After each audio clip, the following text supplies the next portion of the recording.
मजा नहीं आ रहा है। हम करते हैं प्रबंध, आप चिंता। मैं बहुत ईमानदारी के साथ और बहुत सीरियसली कह रहा हूं, मैं हल्केपन में नहीं कह रहा या कि अचानक उत्तेजना में नहीं कह रहा, कि हमारे प्रधानमंत्री भी काफी हद तक छोटे ट्रंप साबित हो रहे हैं। कोई गंभीर निर्णय वो भी नहीं ले पा रहे हैं। और मैं दूसरी बात जिम्मेदारी के साथ कहना चाहता हूं, मोदी जी के अलावा कोई भी भारत का प्रधानमंत्री होता जो पहले रहे, उनमें से कोई भी आज होता, तो इस समय भारत एक महत्वपूर्ण भूमिका निभा रहा होता। क्योंकि भारत के पास वो शक्ति है, भारत एक महाशक्ति है। होंगे संपत्ति होगी अमेरिका के पास ज्यादा, लेकिन हमारे पास वो संपत्ति है जो अनमोल है। हमारे पास मैन पावर है, हम दुनिया का सबसे बड़ा बाजार हैं, हमसे हर देश झुक सकता है अगर हम चाहें तो। लेकिन हमारे अंदर विल पावर नहीं है, हमारे प्रधानमंत्री के अंदर विल पावर नहीं है। हमें खुल के मजबूती के साथ युद्ध के खिलाफ खड़ा होना चाहिए, और जो देश दुनिया को युद्ध में झोंक रहे हैं उनके खिलाफ खुल के बोलना चाहिए। हम उसके बजाय कर ये रहे हैं कि रूस और ईरान जैसे मित्रों को छोड़ के हम अमेरिका और इजराइल के साथ जा रहे हैं। शर्म सिर्फ कमियां ही गिनवाएंगे या ये भी बताएंगे कि कहां सरकार गलत जा रही है? विपक्ष का काम सिर्फ सिर्फ कमियां निकालना है कि सही रास्ता दिखाना भी है? अगर आपको लगता है कि सरकार गलत जा रही है तो कैसे भाटी जी? ऐश्वर्य कपूर जी, आपने बहुत सुंदर शब्द चित्र खींचा है डोनाल्ड ट्रंप के बारे में। बहुत अच्छी बातें कही हैं और बहुत गंभीर बातें कही हैं। ये एक व्यक्ति की सनक की वजह से पूरी दुनिया आज खतरे में पड़ी हुई है, और ये खतरा पता नहीं कितने ऊपर तक जाएगा, अभी कितना बढ़ेगा। ये वार जो है वर्ल्ड वार में बदल जाएगी या ये न्यूक्लियर वार में बदल जाएगी, कुछ कहा नहीं जा सकता, क्योंकि एक सनकी व्यक्ति के हाथ में दुनिया की सबसे बड़ी ताकत है। बात तो सही है। और लेकिन भारत की तरफ आते आते आप थोड़ा सा फिसल गए।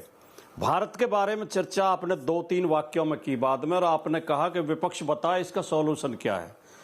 इसका मतलब क्या मैं ये निकालूं कि आपको सरकार से कोई सॉल्यूशन की उम्मीद नहीं है, सत्ता पक्ष से कोई उम्मीद नहीं है, इसलिए आप विपक्ष से ही सॉल्यूशन पूछना चाह रहे हैं? और ऐश्वर्य कपूर जी, आपकी अनुमति लेते हुए बहुत बड़े स्वतंत्रता सेनानी हुए विजय सिंह पथिक जी, मैं उनकी 4 पंक्ति पढ़ना चाहता हूं युद्ध के बारे में। उन्होंने लिखा कि युद्ध नहीं कुछ धर्म नीति है, हिंसा नहीं प्रगति है, स्वतंत्रार्थ और सुरक्षार्थ ही बस इसकी अनुमति है, वो भी तब जब किसी और विधि रक्षा रहे न संभव, युद्ध बिना होना निश्चित हो जब स्वतंत्र पराभव। युद्ध केवल उस स्थिति में करना चाहिए जब हमारी जान पे आ बनी हो या हमारी आजादी पे आ बनी हो। और शौक के लिए युद्ध में झोंक देना दुनिया को, ट्रंप जिस तरह के बदजुबानी आजकल कर रहे हैं, सबको धमकाते हैं, एक देश के राष्ट्रपति को उनकी पत्नी को उठा के ले जाते हैं, एक देश के राष्ट्रपति की हत्या करा देते हैं। झूठ बोलो।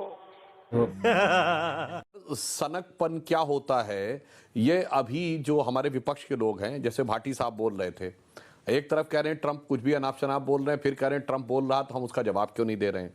और दब्बू होना क्या होता है, मैं भाटी साहब को याद दिलाना चाहता हूं। आपके लाखों दर्शक जो देख रहे हैं, अभी जाके अपना मोबाइल या कंप्यूटर खोलें, एसएम कृष्णा यूपीए सरकार के मंत्री, विदेश मंत्री बैठे हुए हैं मुंह झुका के, और हिलरी क्लिंटन अमेरिका की राष्ट्रपति बगल में बैठ के बोल रही हैं, India has decided that they will not purchase petroleum from Iran. ये दब्बू होना थोड़ी है, तो बड़ी सक्षम विदेश नीति थी। 2006 international atomic energy agency IAEA में भारत ईरान के खिलाफ वोटिंग कर देता है, और ईरान भौचक्का रह जाता है कि हमारे इतने अच्छे संबंध थे वोटिंग, क्योंकि अमेरिका से न्यूक्लियर डील करवानी थी। ये दबना थोड़ी था, ये तो बड़ी मजबूत सुदृढ़ नीति थी। अच्छा देखिए, ट्रंप पे हमारा जोर नहीं है, ट्रंप पे तो अमेरिकियों का जोर नहीं है। सुधांशु जी, आप मुझे बताइए, आपने कहा हमारे प्रधानमंत्री ये गलत, आप मुझे बताइए खड़े हुए स्पेसिफिकली। चिंता ये है, नहीं मैं आपसे पूछ रहा हूं भाटी जी, आप मुझे बताओ। हमें चिंता ये है ईरान ऐसे सनकी के साथ खड़े दिखाई दे रहे हैं। भाटी जी, आपने बोला, मैं बोल रहा हूं, आपने कहा हमारी सरकार रूस और ईरान को छोड़ के अमेरिका और इजराइल के साथ खड़ी है। अगर हम रूस और ईरान को छोड़ के अमेरिका और इजराइल के साथ खड़े होते तो क्या IRGC की नेवी की बोट हमारे शिपिंग कॉर्पोरेशन ऑफ इंडिया के जहाजों को स्ट्रेट ऑफ हॉर्मुज से एस्कॉर्ट दे रही होती? मैं इससे भी ऊपर की बात, मैं गंभीर बात कहना ऊपर चाहता हूं। एक UNO भी है हमारे पास, संयुक्त राष्ट्र संघ भी है। कहां सेल्फी खींचने जा रहे हैं? 196 के करीब देश उसके सदस्य हैं, जिनमें भारत भी एक प्रमुख देश है। नहीं, ये बहुत गंभीर बात मैं कह रहा हूँ। यूएनओ की कोई बचा नहीं, भूमिका ही नहीं है। शांति बनाने में यूएनओ की बड़ी भूमिका होनी चाहिए। कुछ नहीं। और उसका लीडरशिप भारत जैसा बड़ा देश करे, जो भारत जो दुनिया का सबसे बड़ा देश है आज आबादी में, वो बोले तो सही। भारत को ट्रंप धमका रहा है। ट्रंप कह रहा मैंने तुम्हें परमिशन दे दी, 1 महीने तेल खरीद सकते हो रूस से। हमारी जुबान से एक शब्द नहीं निकलता कि तुम कौन होते हो हमें परमिशन देने वाले। ट्रंप कह रहा मैंने भारत पाकिस्तान को धमका के हमने सीज फायर कराया। तो ये जो इस तरह हम चुप्पी साधे हुए हैं और हम दब्बू साबित हो रहे हैं, ये हमारे जैसे देश के लिए, महान देश के लिए बहुत शर्म की बात। तुम चुल्लू भर पानी में जाके डूब के मर जाओ। आज की विदेश नीति क्या है हम बताना चाहते हैं।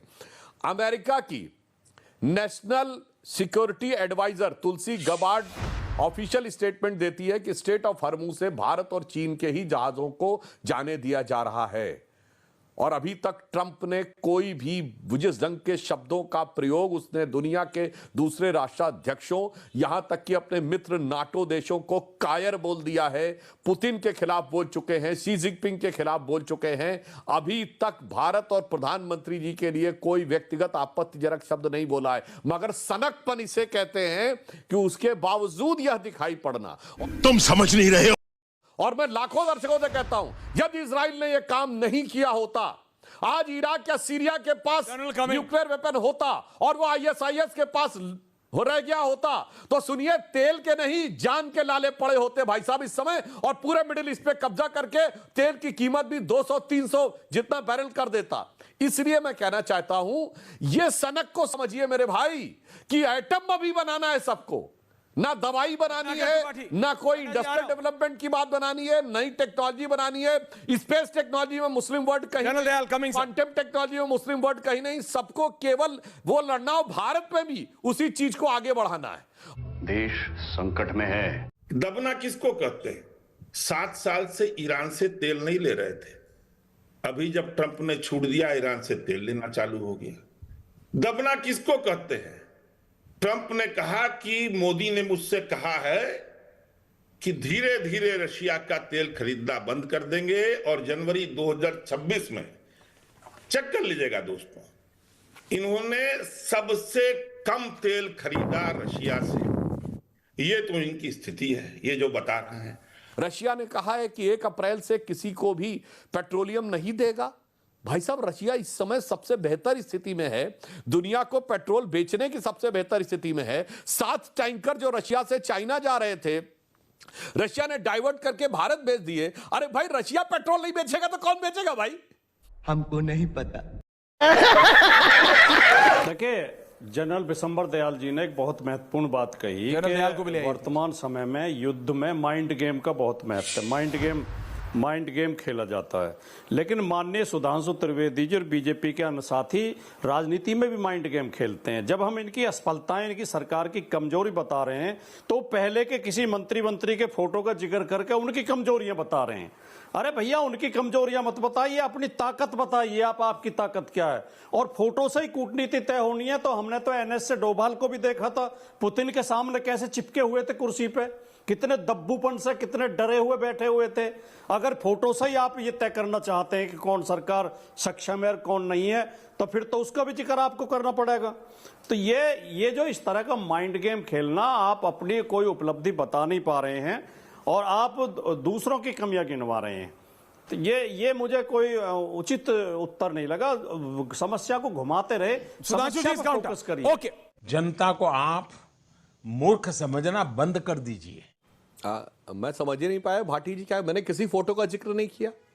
मैंने तो स्टेटमेंट विद वीडियो का जिक्र किया और मैंने उल्टा कहा हमारी स्थिति है कि दोनों लोग समान रूप से हमारे प्रधानमंत्री, विदेश मंत्री। मैंने कहा कि एसएम कृष्णा, फिर मैं कह रहा हूं, वीडियो अवेलेबल है जिसमें विदेश मंत्री एसएम कृष्णा मुंह लटका के बैठे हुए हैं और हिलरी क्लिंटन अनाउंस कर रही हैं कि ईरान से भारत तेल नहीं लेगा। अब मैं फैक्ट बोलता हूं भाटी साहब, आपको पता है कि एक-एक करके प्लीज, 2004 से 14 के बीच में रूस से कितना तेल लिया? बैठे हुए हैं, रूस से कितना तेल लिया पता है क्या? ऐसा नहीं पता होगा, मैं बताना चाहता हूं। 0% तेल लिया और टू बी वेरी प्रिसाइज 0.02% तेल लिया।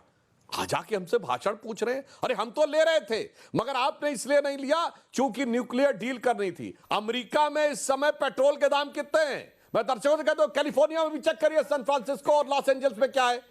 सैन फ्रांसिस्को, लॉस एंजल्स में $1.8 पर लीटर पड़ रहा है गैलन के हिसाब से। तो कितना हुआ भारत के हिसाब से? 180 रुपए, 170 रुपए। और भारत में कितना है? 90-95 रुपए। इस समय दुनिया में एक ही देश है जहां की पेट्रोल नहीं बढ़ा है। उत्तरी और नॉर्थ अमेरिका में 20 से 40% बढ़ चुका है। यूरोप में 20 से 30% बढ़ा है। ईस्टर्न एशिया में 30 से 50% बढ़ा है। अफ्रीकन कंट्रीज में 50% बढ़ा है। रुक, तेरे को बता देती। लंबी लिस्ट अभी सुधांशु जी ने पढ़ी कि यहाँ इतना बढ़ गया, यहाँ इतना बढ़ गया, इंडिया में अभी तक नहीं बढ़ा है। अरे भाई चुनाव है ना, बढ़ाओगे कैसे? चुनाव से पहले जब $70 था बैरल, तब यहाँ पे आप लोग 100 रुपये वसूल रहे थे। आज के दिन में $140 जब पहुँचेगा तो चुनाव के बाद 150 रुपये वसूलोगे आप लोग। ये पूरा हिंदुस्तान जानता है, आप किसी को बख्शने वाले नहीं हो। आप लोग पैसा कमाते हो, आम आदमी की जेब काटते हो। दूसरा, सुधांशु जी जब इतने सारे फैक्ट्स आज क्लियर कर ही रहे हैं तो सुधांशु जी को ये बताना चाहिए कि जब इनको स्टेट ऑफ हॉर्मुज से इतना क्लियरेंस है, सब कुछ आ रहा है, तो वो 20-20 जहाज वहाँ पर फंसे क्यों हुए हैं? वो आते क्यों नहीं? ये एक हफ्ते से ज़्यादा समय में 4 ही जहाज क्यों वहाँ से निकले हैं? सुधांशु जी को ये बताना चाहिए। जब हमारे पास गैस और पेट्रोलियम की कोई कमी ही नहीं है तो फिर ये लंबी लंबी लाइनें क्यों लगवा रखी हैं? जहाँ पे अगर लोग ज़्यादा लेने आ रहे हैं तो एक की जगह 2 ट्रक भिजवा दीजिए, 1 ट्रक की बजाय 2 ट्रक पेट्रोल पंप पे भिजवा दीजिए। लंबी लाइनें क्यों लगा रखी हैं? लोगों को परेशान क्यों कर रहे हो जब आपके पास शॉर्टेज ही नहीं है? सुधांशु जी को ये बताना चाहिए कि हिंदुओं के ऊपर जब अत्याचार बांग्लादेश कर रहा है, रोज ये बयान देते हैं, कहते हैं बांग्लादेशी घुसपैठिए घुस गए हैं, तो फिर ये बांग्लादेश को तेल क्यों भेज रहे हैं वहां पे? और आखिरी चीज ऐश्वर्या जी, आराम से सुधांशु जी को यह भी बताना चाहिए क्या? कि जब देश में कोरोना जैसे हालात होने वाले हैं तो प्रधानमंत्री जी ये अपनी यहां पर प्लानिंग करने की बजाय कल परसों एक ऐसे एयरपोर्ट का उद्घाटन कर रहे थे जहां से फ्लाइट 2 महीने बाद उड़ेगी। अभी नहीं है, वहां से 2 महीने बाद फ्लाइट उड़ेगी, लेकिन रिबन काटना था प्रधानमंत्री जी को। आज कहां है हमारे प्रधानमंत्री जी? आज एक म्यूजियम का उद्घाटन कर रहे हैं, आज एक रैली को संबोधित कर रहे हैं, एक ट्रेन को झंडी दिखा के आएंगे। अरे क्या करें? देश के ऊपर आफत आने वाली है और प्रधानमंत्री जी ऑल पार्टी मीटिंग से गायब, ऑल पार्टी मीटिंग में भी नहीं आते, यहां बैठ के अपने मंत्रिमंडल के साथ प्लानिंग नहीं करते। बाद में कहेंगे बजाओ थाली, बजाओ थाली, समस्या में आ गए हम लोग, बजाओ थाली। और अभी रिबन काटते कोई थाली पकड़ बजाने को कह रहा है, ना कोई मछली पकड़ने को कह रहा है। सुधांशु त्रिवेदी, देखिए समस्या अगर गंभीर नहीं होती तो आपको पढ़ के नहीं बोलना पड़ता। लोगों को घर वापस जाना पड़ रहा है। ये झूठ है, झूठ है। हमने कभी नहीं कहा कि सारी स्थितियां अनुकूल हैं। प्रधानमंत्री मोदी जी ने दोनों सदनों में, राज्यसभा और लोकसभा दोनों में कहा है कि स्थिति चुनौतीपूर्ण है और आगे चिंताजनक हो सकती है। किसी ने भी नहीं कहा। अब ढांडा जी अभी बड़े जोशो खरोश से बोल रहे थे, तो राहुल गांधी जी थे क्या ऑल पार्टी मीटिंग में? मोदी जी तो सरकारी काम में थे, राहुल गांधी कौन से काम में थे कि वो सरकारी मीटिंग में? अब आइए दूसरी बात कहता हूं, पेट्रोलियम प्रोडक्ट्स सिर्फ उन 2 प्रोडक्ट्स में से एक हैं जो राज्यों ने जीएसटी में नहीं आने दिए। यानी जो आज आपके पास पेट्रोल और डीजल बिकता है उसमें 20-25 रुपए का जो 25% टैक्स है वो केंद्र का है और 30% राज्य का है। तो मैं पूछना चाहता हूं, जितना आप दर्द की अभिव्यक्ति कर रहे हैं कि बहुत ज्यादा हुआ जा रहा, तो यहां जो लोग बैठे सिर्फ भाटी जी की पार्टी की सरकार नहीं है, ये ढांडा जी की पंजाब में सरकार है और रत्नाकर त्रिपाठी जी की स्पष्ट बहुमत की सरकार जो है कर्नाटक, तेलंगाना और हिमाचल में है। वो कम क्यों नहीं कर रहे हैं? टैक्स कम कर दीजिए, थोड़ा जनता को राहत मिल जाएगी। मैं तुम्हें अभी समझाता हूं। केंद्र सरकार ने 10 रुपए कम कर दिया, अब राज्य सरकारें भी कम करके दिखाएं। मैं आज आपके चैनल पे ये चैलेंज कर रहा हूं इनको, 94 रुपए 77 पैसे पेट्रोल का रेट था। अगर 84 रुपए 77 पैसे हो गया हो मार्केट के अंदर किसी भी एक पेट्रोल पंप पे देश के अंदर, तो हमें बता दें, हम भी 10 रुपए रिड्यूस कर देंगे, हम भी 10 रुपए रिड्यूस कर देंगे। ये मीठी गोली नहीं पकड़ाएं, सब पढ़े लिखे लोग यहाँ पे बैठे हैं, वो 10 रुपए कहाँ गए, किसकी जेब में गए वो समझाएं, क्योंकि आम आदमी की जेब में तो एक पैसा नहीं गया। जब आप घटा सकते थे तब आपने कुछ नहीं घटाया। दूसरी बात कि एक भी बार सुधांशु जी ने ये नहीं बताया कि प्रधानमंत्री जी फीता काटते क्यों घूम रहे हैं, प्रधानमंत्री जी स्ट्रेटेजिक मीटिंग्स क्यों नहीं करते। राहुल गांधी को थोड़ी प्रधानमंत्री बनाया है देश ने, प्रधानमंत्री मोदी जी को बनाया है, बागडोर मोदी जी के हाथ में है, कह रहे हैं राहुल गांधी नहीं करता। अरे जो राहुल गांधी करेगा वही सारे काम करोगे। राहुल गांधी तो विदेश में घूमता रहता आधे टाइम पे, तो आप भी आफत में छोड़ के देश को इधर उधर घूमते रहो, इसलिए थोड़ी प्रधानमंत्री बनाया आपको। गजब बेइज्जती है। भारत के लोगों ने बहुत सोच समझ के एक सरकार चुनी है। उस सरकार का दायित्व है, उसकी मॉरल ड्यूटी है, उसकी जिम्मेवारी है कि देश की हिफाजत करे, देशवासियों की हिफाजत करे, खासकर ऐसे वक्त में जब दुनिया में इस किस्म का माहौल है। तो ये उसकी जिम्मेवारी है और वो सच्ची निष्ठा से उसको करनी चाहिए। और मैं ये मानता हूँ कि जैसे मैं पक्ष विपक्ष में नहीं पढ़ूंगा, पक्ष कहेगा 2014 से पहले सरकारों ने कुछ नहीं किया, विपक्ष कहेगा पक्ष ने आज तक कुछ नहीं किया। ये सब इनकी दलीलें हैं, पॉलिटिकल आर्ग्यूमेंट है, मैं नहीं फंसूंगा। इस देश की सरकारों ने हालात के हिसाब से जब 1947 के बाद अपनी काबिलियत के हिसाब से, देश की काबिलियत के हिसाब से अपनी जिम्मेवारी पूरी की है, वरना भारत टूट गया होता, भारत कहीं और बिखर गया होता, 2020 पे नहीं आता। तो सरकारों ने अपनी जिम्मेवारी की है, सच्ची निष्ठा से की है। कोई भी प्रधानमंत्री ऐसा नहीं है जो देश को बेचने के लिए प्रधानमंत्री बनता है। तो सबके मैं और आज के दिन भारत के अंदर स्टेबिलिटी है। पिछले 10 साल से भारत के वोटर को क्रेडिबिलिटी दो यार। इतने माहौल में एक स्टेबल सरकार को वो चुन के भेजता है, तो कोई वो नहीं है। ये कोई पक्ष और विपक्ष का मुद्दा ही नहीं है, मुद्दा है इंटरनेशनल का। सही पकड़े हैं। खत्म।